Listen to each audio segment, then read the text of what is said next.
November 1916. After 140 days on the Somme, the storm of gunfire slackened. The exhausted armies took their rest under skies that carried the first snows of winter.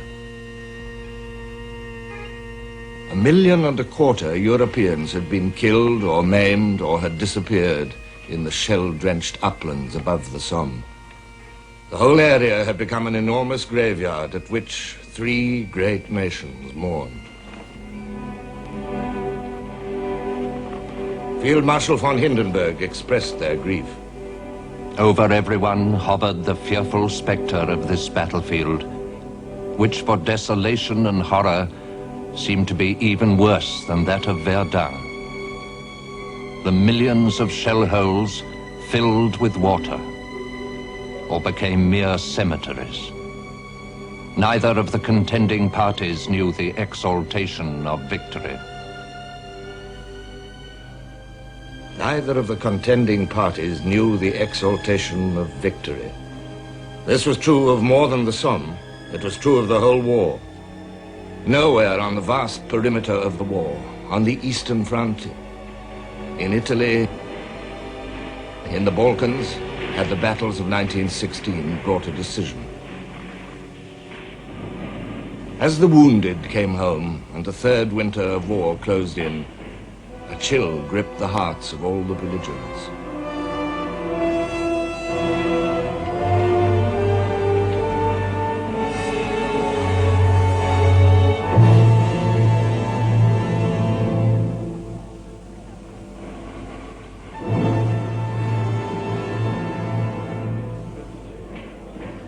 The most depressing thing of all, I think, about the war were the casualty lists. Every time you opened the paper, it seemed to be nothing but casualty lists, and you always found people in it that you knew. Everybody wore black, and that was very depressing. Black, black, black everywhere. After I found that it was officially known that he had been killed, I used to pass my time away trying to make little baby clothes for my baby. And I felt I didn't want to live. I had no wish to live at all, because the world had come to an end, and for me, because I'd lost all that I'd loved. For over 2 years, victory had beckoned the obsessed nations. 2 years of immense effort and endurance. And still, victory lay far off. Men began to wonder, how long could it go on? How many more would die? How many more weep before the victory? An unfamiliar word began to be whispered. Peace. Rumors of peace offers and peace talks spread from capital to capital across a Europe already half ruined by war.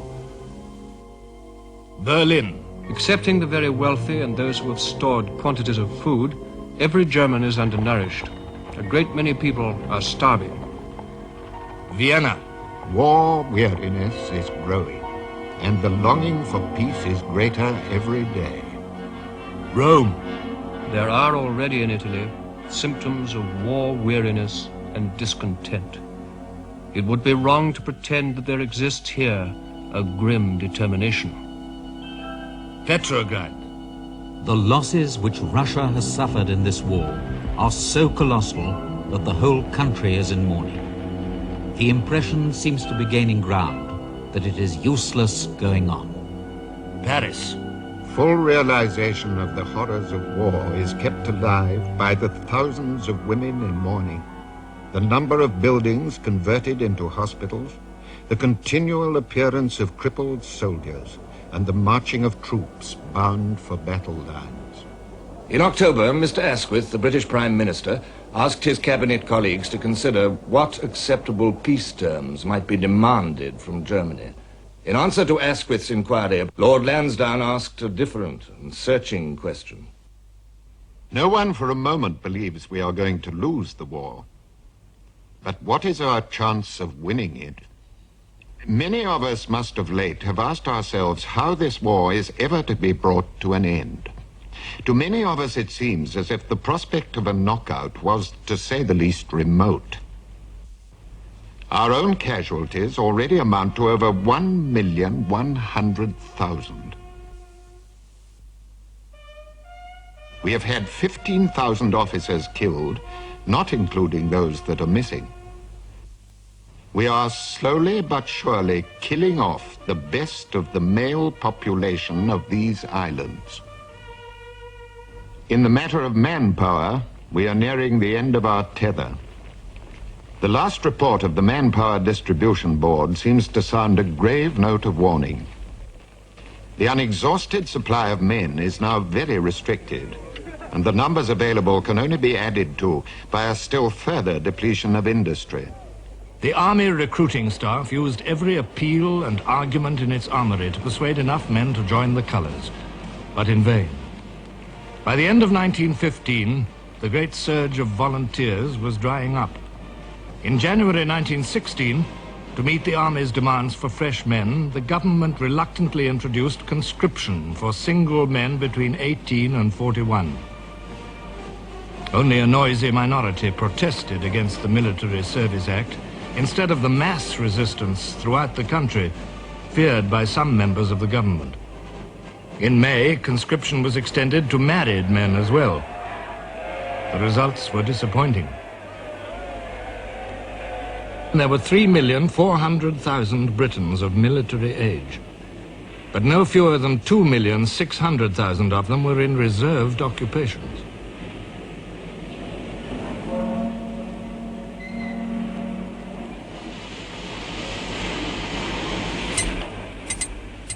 Kitchener's early appeals for volunteers had been answered by thousands of workers whom industry could ill spare. In Durham, coal miners had marched off to war en masse. Now, in 1916, Britain and her allies clamoured for British coal for their war industries.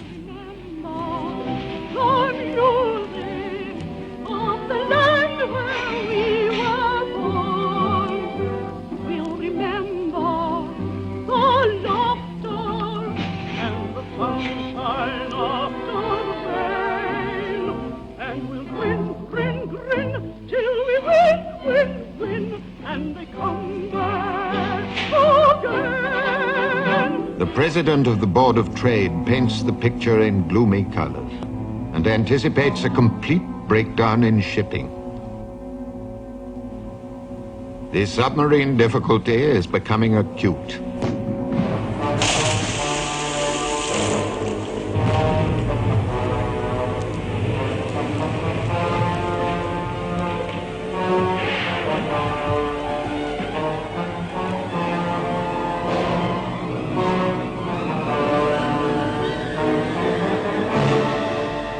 In September 1916, just over 100,000 tons of British shipping was sunk.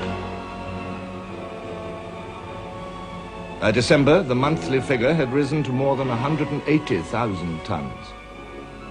In the whole year, nearly 1.5 million tons of shipping had been lost, and only a third of this figure had been built to replace it. Our shipbuilding is not keeping pace with losses, and although the number of our vessels is down, the demands upon our tonnage are not diminished. The increasing size of enemy submarines, the strength of their construction, point to the inescapable conclusion that in spite of all our efforts, it seems impossible to provide an effective rejoinder to it. While British shipping declined, the number of German U-boats doubled. In 1916, 95 had been built, and only 25 had been sunk. The size of our home fleets is still insufficient. We have nearly reached the limit of immediate production in the matter of capital ships. We have not got nearly enough destroyers for escort and anti-submarine work. With the submarine apparently invincible, the importance of producing food from British farms increased. Yet, Lord Lansdowne pointed out, the President of the Board of Agriculture reports that there is a world's deficit in breadstuffs, that the price of bread is likely to go higher, that there has been a general failure of the potato crop, that there is considerable difficulty in regard to the supply of feeding stuffs, that the difficulties of cultivation steadily increase, that land is likely to go derelict, the yield to decline, and the number of livestock to diminish greatly. That the supply of fish is expected to be 64% below the normal.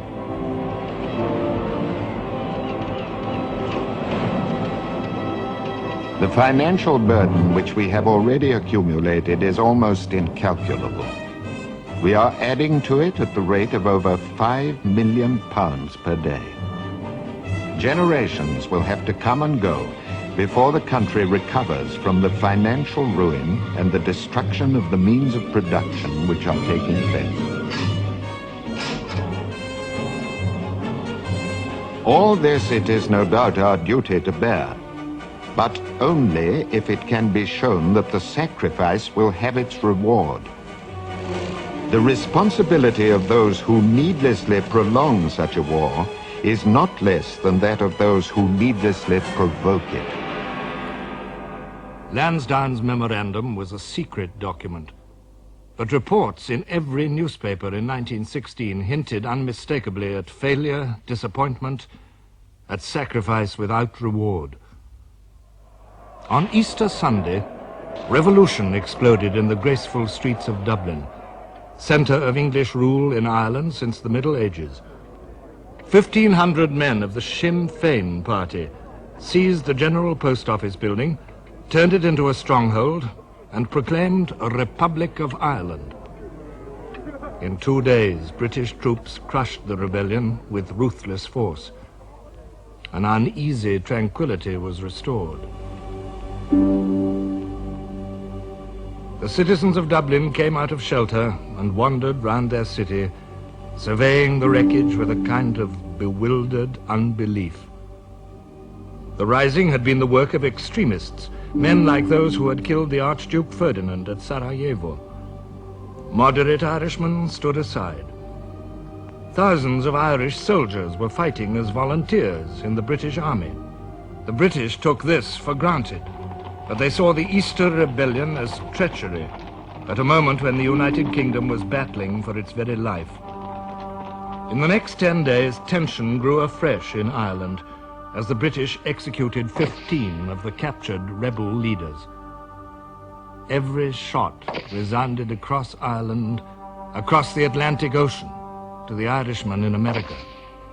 Every shot created another martyr in Ireland's long struggle for nationhood. After the executions, the British Army in Ireland was seen, even by moderates, as an occupation force. The homely man in khaki became a symbol of foreign oppression. British bitterness against the Irish rebels was reflected by the great crowds outside the Old Bailey during the treason trial of Sir Roger Casement, the prisoner in the Tower. Casement was an Irish patriot, captured on the eve of the rising after landing from a German U-boat. He was eventually executed, more than 3 months after the Easter Rebellion. During all this time, blazing indignation at Britain's actions swept the Irish community in America. Their millions of votes were a factor in the American presidential election in the autumn. There were those who feared, like Lloyd George, that the British victory in Ireland might be bought at an appalling price. The Irish-American vote will go over to the German side. Unless something is done, even provisionally, to satisfy America, the Germans will break our blockade and force on us an ignominious peace.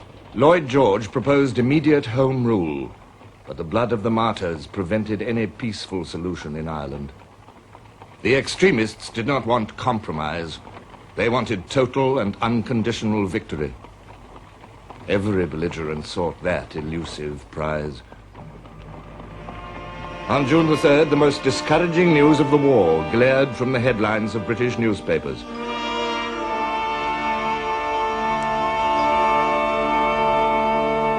The British Grand Fleet had at last encountered the German High Seas Fleet off Jutland, and apparently had had the worst of the battle. Was this possible?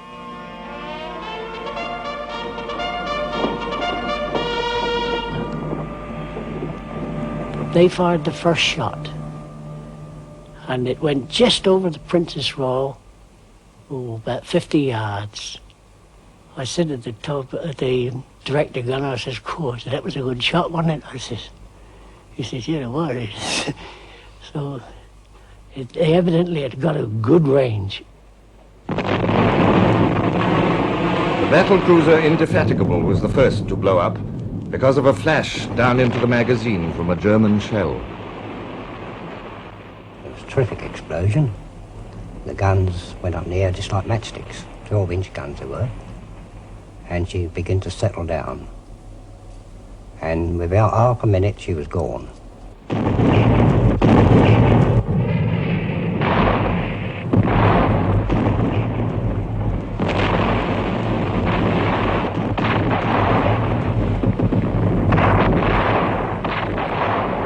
20 minutes later, the Queen Mary followed, and another ship's company paid with their lives for the inferiority of British design and material. Yet a third British battle cruiser was similarly destroyed when the main fleets came into action. When I saw the Invincible after the explosion, she was just, to me, one flaming letter V. She went down, broken clean asunder in the midships, and she was exactly like that, just a letter V. Well, of course, after that, there was other ships had already gone, many crippled. And when we steamed through the patch, the main patch, there was the men on rafts, bits of wood, bravely cheering, waving. And there was a smell of cordite, smell of gas from shells, and also burnt bodies. The Germans were first to issue a communique, which was quoted in newspapers throughout the world. Our High Seas Fleet encountered on May the 31st the main part of the English fighting fleet, which was considerably superior to our own forces. During the afternoon, a series of engagements developed between the Skagerrak and the Horn Reef, which was successful for us and which continued during the whole of the night.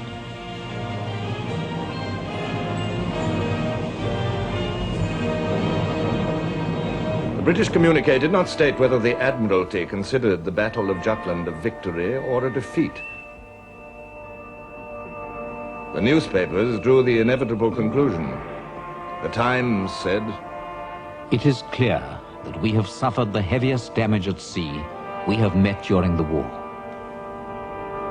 The British were stunned. The Navy was their deepest pride. 4 centuries of decisive victory lay behind the Royal Navy. In 1916, the British people expected no less. Instead, Germany's navy had had the best of an indecisive battle. German ships had proved stronger, more deadly fighting machines. Nevertheless, the German fleet had run back to port. An American newspaper noted, "The German fleet has assaulted its jailer and is still in jail." Hard on the heels of Jutland came more news of tragic loss at sea. Lord Kitchener was dead, drowned in the cruiser Hampshire on his way to Russia. For the last 6 months, his power had dwindled, and control over the army and over strategy had passed to General Robertson, the chief of the Imperial General Staff. Kitchener took leave of the country he had served so valiantly, alone.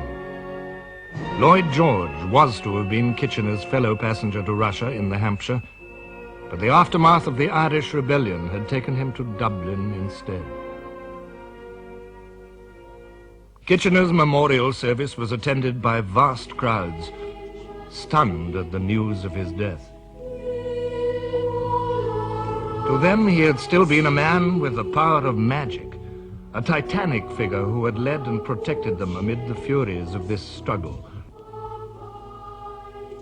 Kitchener of Khartoum. Now he was gone.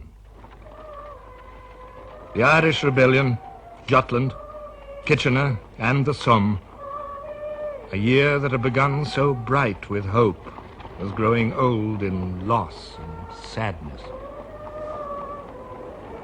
It is the third Christmas of the war, and the gloomiest. To wish each other Merry Christmas is almost a mockery. Of such is the prevailing gloom. Our troubles appear to obtrude themselves upon us more acutely today than at any other time. We recall our fondest hope and belief last year that this Christmas we should eat our dinner in peace.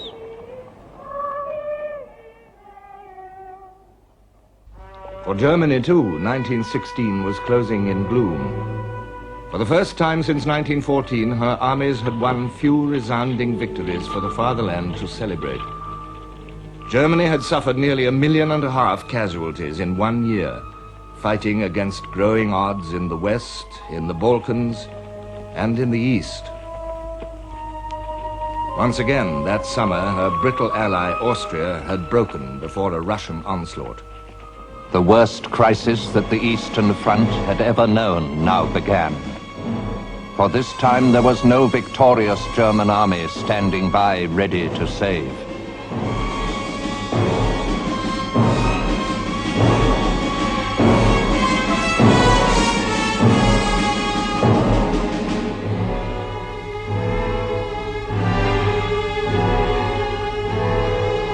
On August the 27th, Romania declared war and opened yet another hostile front against the Central Powers.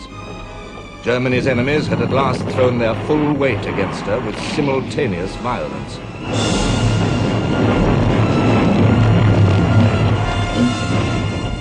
The autumn of 1916 witnessed the most gigantic struggle in the history of the world.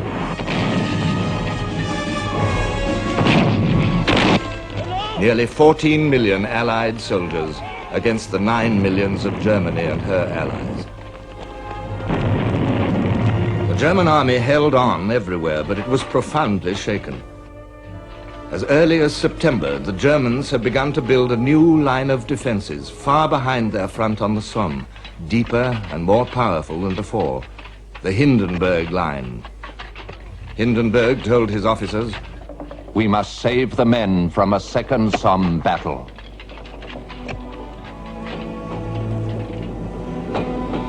In Germany herself, people faced the winter's bitter cold without fuel to warm the home and with little expectation to warm their hearts. The British blockade was doing its deadly work. Workers in the factories and children in the schools lived on turnips, black bread, and substitute foods. Hindenburg wrote, There was no doubt that people at home had been bitterly disappointed by the military events of the last few months. I regarded the country's morale as serious, though it had not collapsed.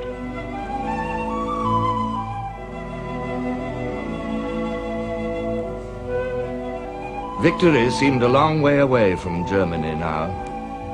In Austria, the dream had well nigh vanished. On the 21st of November, the Emperor Franz Joseph died.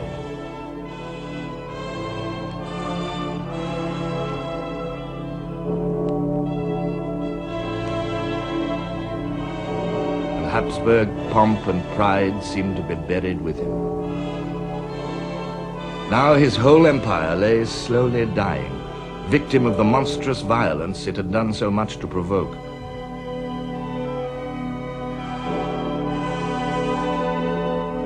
Its polyglot population, Austrian, Hungarian, or Slav, yearned for food, for warmth, for war to cease.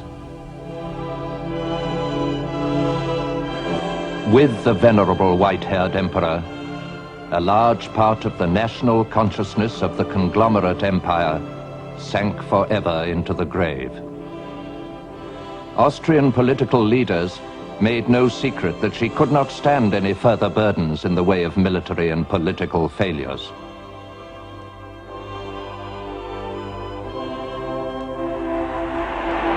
The new Emperor Karl saw no salvation for his empire or for the House of Habsburg in a continuation of the long-drawn agony of the war. Like his peoples, he yearned for an end to empty victories and bloody defeats. In Ludendorff's words, he wanted peace.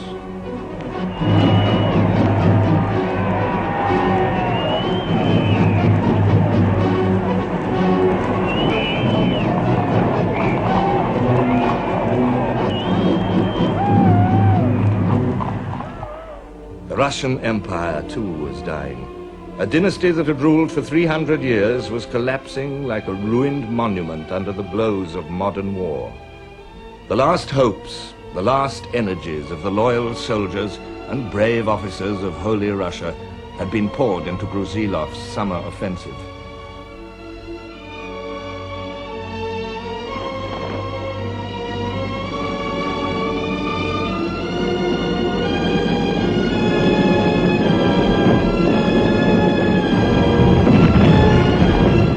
Great advances, great booty, huge casualties. And at the end, another hollow victory. Since 1914, Russia had lost over 4.5 million men, killed or wounded, and another 2 million as prisoners. Misery and discontent stalked the endless vistas of the Russian homeland. In December, an observer wrote to Lloyd George, "The next 3 months are the critical period. Either the government will yield, or there will be a revolution. Or Russia will have to stop fighting and make peace."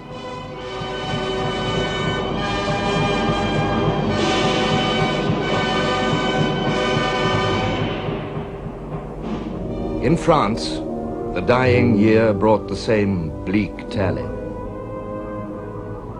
1 in every 6 of the French adult population had passed into the armed forces. 1 in every 25 of the entire French race was now dead or wounded or missing. Verdun had been the only French victory of 1916, and this victory had taken 10 months to produce, at a cost which everyone understood to be immense. A French soldier wrote, "What kind of nation will they make of us tomorrow? These exhausted creatures, emptied of blood, emptied of thought, crushed by superhuman fatigue." After 2 years of war, France was calling up boys of 17, and still the invaders squatted immovably on her soil. How long could she fight on? The war can last a year longer if our forces melt away at the same rate as in the preceding months. France may emerge victorious from the struggle, but she will be exhausted and condemned to become a nation of second rank. Neither of the contending parties knew the exaltation of victory. To all of Europe, the price of elusive victory was proving higher and higher. Small wonder that men's minds turned to fresh concepts. In Germany, the Imperial Chancellor Bethmann Hollweg saw peace negotiations as the only way out of the European catastrophe. After 2 years of war, without any real prospect of an end, I felt that this step was politically necessary. On the 6th of December, the Germans captured Bucharest, capital of Romania, and this solitary victory gave Bethmann Hollweg the springboard he needed. As the German troops marched in, he sent a note to the American government. Prompted by the desire to avoid further bloodshed and to make an end of the atrocities of war, Germany, Austria, Bulgaria, and Turkey have proposed to enter forthwith into peace negotiations. If, in spite of this offer of peace and reconciliation, the struggle should go on, Germany and her allies are resolved to continue it until a victorious end, but they solemnly decline every responsibility for this before humanity and history. Now, both the American President, Woodrow Wilson, and the Pope intervened to ask the warring nations to state their peace terms. Reactions were mixed. In Britain, there were a few newspapers which argued, "A summary rejection without reasons of the German offer by the Allies is out of the question." But other papers demanded war until Germany was utterly smashed. The question is the mastery between two wholly incompatible views of right or wrong, of humanity, of civilization, and of law. It does not admit of accommodation. It can be settled only by the defeat of one principle or of the other. Disillusion and disappointment at the end of 1916 did not draw men towards peace. But these feelings undermined the leaders associated with costly deadlock. In Great Britain, Lloyd George had replaced Asquith even before the German peace note was published. All Lloyd George's instinct drew him towards new methods of waging war. I thought, rightly or wrongly, that there was hesitation, vacillation, and delay, and that we were not waging this war with the determination, promptitude, and relentlessness with which it must be waged. It is a national war. Everyone must contribute, and it is on that basis alone we shall be able to achieve a great triumph. So Lloyd George became Britain's leader. In Germany, with his peace moves a failure, it was Bethmann Hollweg's turn to go. From now on, the army leaders, Hindenburg and Ludendorff, would lead Germany from behind a figurehead chancellor. So, in each country, ruthless men replaced the more moderate. Ludendorff wrote, "The war had to continue, and had to be decided by force of arms. It had to be victory or defeat. As a result, there were further preparations on a large scale, the maintenance of our determination to fight, and at the same time the employment of every weapon in Germany's arsenal." The Germans believed that they had found a new and sure means to early victory. The submarine, used without restriction to sink all ships at sight, even neutrals, even Americans, approaching Allied ports. The Chief of Naval Staff was confident that the campaign would have decisive results in 6 months. The loss of freight and the reduction of overseas imports would produce economic difficulties in England that would render a continuance of the war impossible.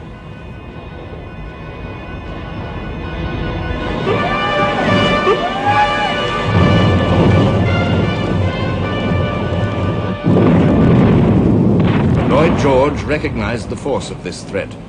The submarine must be beaten or Britain would starve. The jugular vein of Allied vitality was the sea. If that vein were once cut off, the Allied strength would soon be drained of its lifeblood.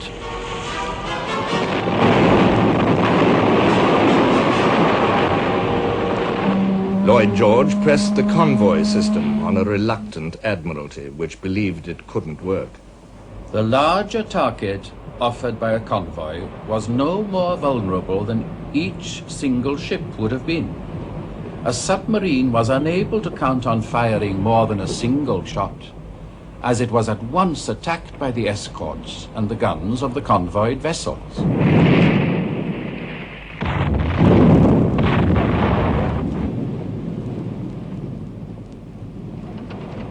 But victory at sea still depended on whether British shipyards could launch more new ships than those that sank beneath the waves.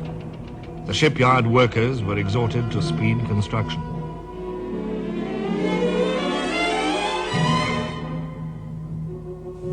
Lloyd George's new shipping controller began revolutionary new programs, building standardized tramp steamers, even prefabricated ships which never saw a shipyard. The third weapon against Germany's attempt to starve Britain was the very land itself. Lloyd George told his countrymen, "Every available square yard must be made to produce food. The labor available for tillage must not be turned to ornamental purposes until the food necessities of the country have been adequately safeguarded."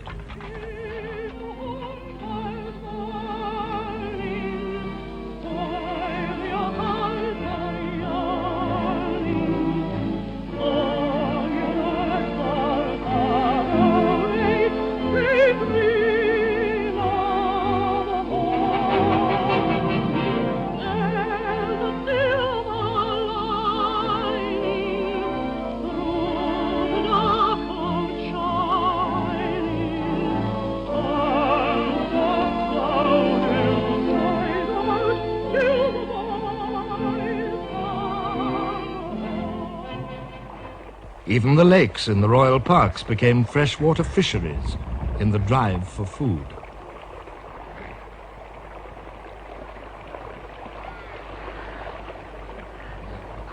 Milk and sugar and meat remained very scarce and were only rationed by price. The burden of sacrifice fell on the poor. There were demonstrations and protest meetings against the high cost of living. This mass meeting emphatically protests against the inaction of the government on the food question. We fully recognize that the present inflated prices are largely due to the profiteers who are taking advantage of the national crisis to exploit the people of this country. Lloyd George appointed a food controller to cut down wasteful methods of distribution. He appealed to the nation to ration itself. The saving of food means the saving of tonnage, and the saving of tonnage is, at the present moment, the very life of the nation. New leaders, new methods in Britain and Germany. France, too, sought change. General Joffre, victor of the Marne, commander-in-chief of the French armies throughout the war, seemed unable to produce new ideas. His weary countrymen now associated his name with attrition and failure. The French government found itself in danger. So Joffre was sacrificed with the title of Marshal of France. General Robert Nivelle, his successor, promised what France, in her weariness and grief, so desperately wanted: swift and immediate victory. We have the formula. With it, we shall beat the enemy. French politicians clung to Nivelle with desperation. The bitterest winter in living memory gripped Europe. For the ordinary people, it was a time of hunger and cold, anxiety and sadness. But they knew their duty. They believed their cause was right. In France and Britain and Germany, there was a grim resolve to fight on.